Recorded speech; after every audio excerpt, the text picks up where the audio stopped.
Picture this: a small town, a haunting murder, and a teenage investigator who refuses to give up. This is the world of Holly Jackson.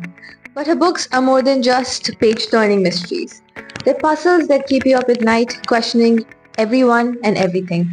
Today, we're diving into the world of A Good Girl's Guide to Murder series and Holly's new standalone, The Reappearance of Rachel Price.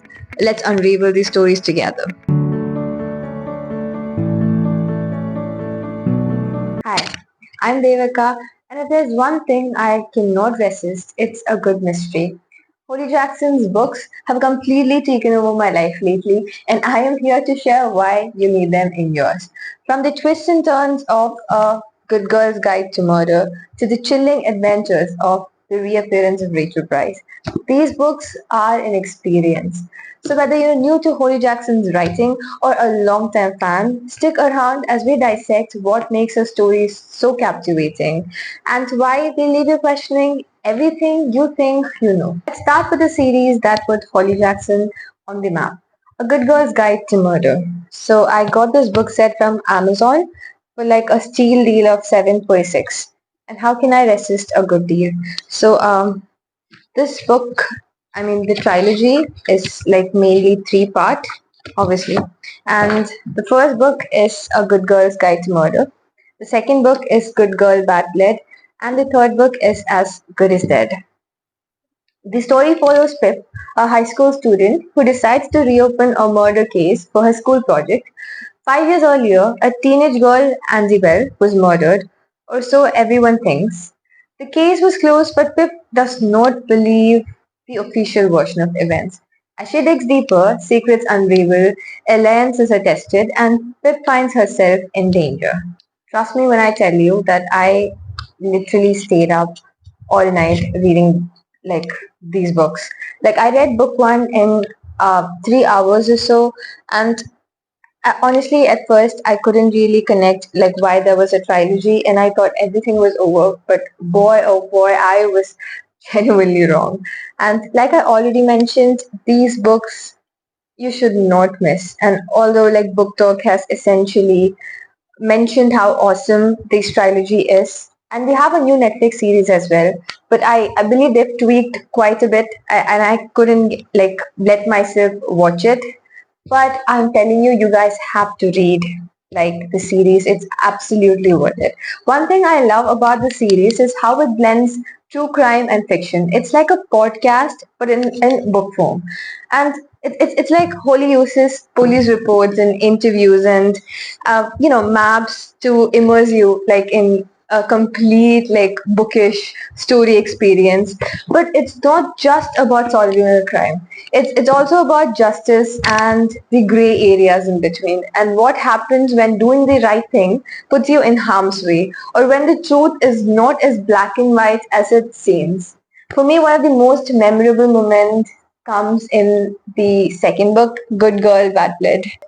Pip has already solved one case, but now she's running a true crime podcast and investigating a disappearance. The stakes are obviously higher, and so is the tension. There's this one scene, I won't spoil it because if I'm gonna blabber on, I would absolutely spoil it. But let's just say I could not sleep at night. And I'm telling you, like Holly Jackson knows how to keep the readers like hooked. And it's so effortless. I have so far given you guys like an outline regarding what A Good Girl's Guide to Murder is all about.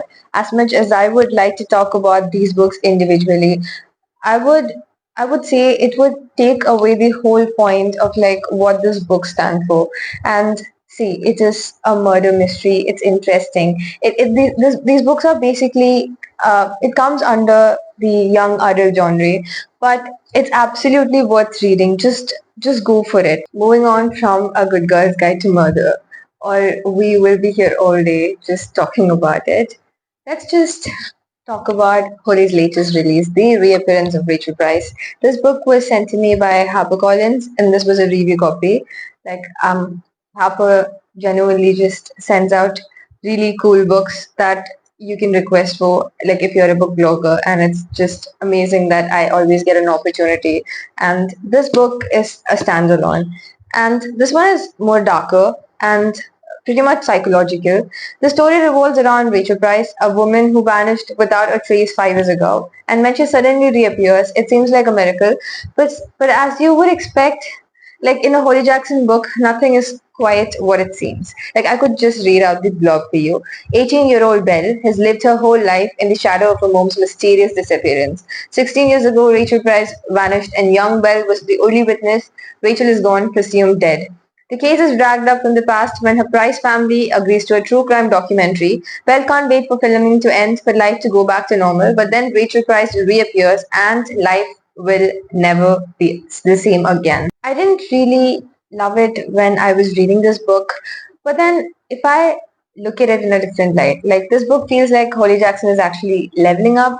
Like while A Good Girl's Guide to Murder had that small town charm and an investigative vibe, Rachel Price is more intense and unsettling. It dives deep into themes like memory and trauma and the impact of secrets, like both the ones we keep and the ones that are kept from us.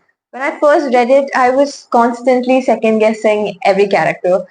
Holly has a way of making you feel like you are the detective, like piecing everything together alongside the protagonist. And let me tell you, the ending was not something I expected. It sort of made up for like all the doubts I had.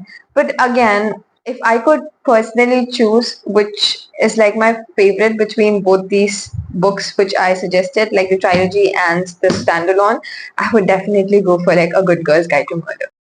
I would also like to add on that if I look at it like a bit more clearly, like while Pip is actually driven by a sense of justice, Rachel from the reappearance of Rachel Price, she's all about survival and self-discovery. We do have like I would say like two main leads, like Belle, who is Rachel's daughter, and also Rachel.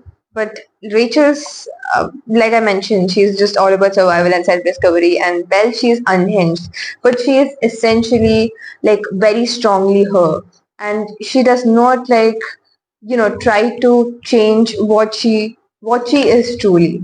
And I mean that is a common theme with uh, Jackson's books. I would say like we do have like essentially strong female characters, and I kind of really dig it.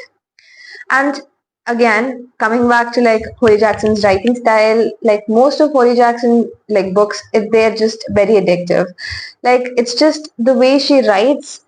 It doesn't just tell a story, she builds an experience. And from the way she uses mixed media in A Good Girl's Guide to Murder to building a very claustrophobic atmosphere in Rachel Price, like every detail is like it's crafted to like pull you in. And it's not easy to like, to pull a reader in and actually keep them locked in the book. And like Holly Jackson's like writing is just really cool, and that's just one reason all the readers flocked back to her. Obviously, apart from like Jackson's writing skills, I would also like to add on that like her characters are also incredibly human. Like Pip, she's not perfect, she's flawed, she's very impulsive, and she makes mistakes.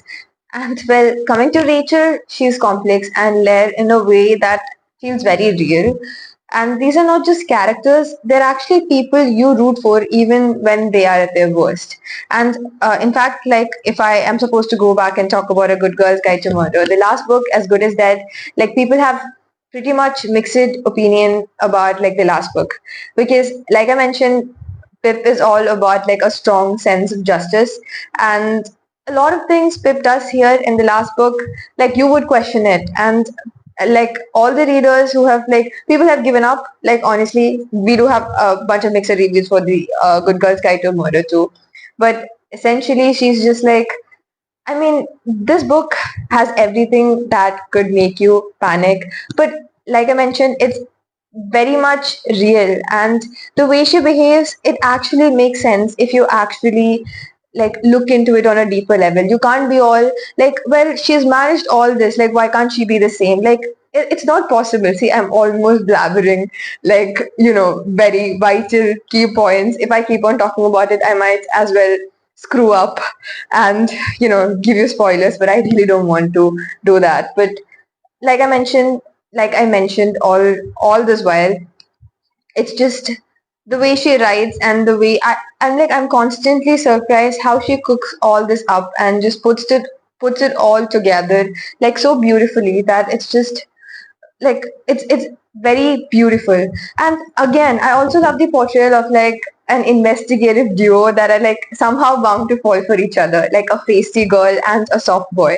I mean, Ravi Singh from A Good Girl's Guide to Murder, he actually quoted, "Real men wear floral while trespassing," and Ash from the reappearance of Rachel Price, well, he's an absolute sweetheart too. Like, come on, he believes like in t-shirts that says pugs, no drugs. Like I'm actually quoting the book. I think I have blabbered enough about the Holly Jackson world, and whether you are into fast-paced thrillers or stories that make you think, well then Holly Jackson books are like the right fit. A Good Girl's Guide to Murder series is like perfect for all the mystery lovers who want something fresh, while the reappearance of Rachel Price offers a deeper, darker dive into the human psyche.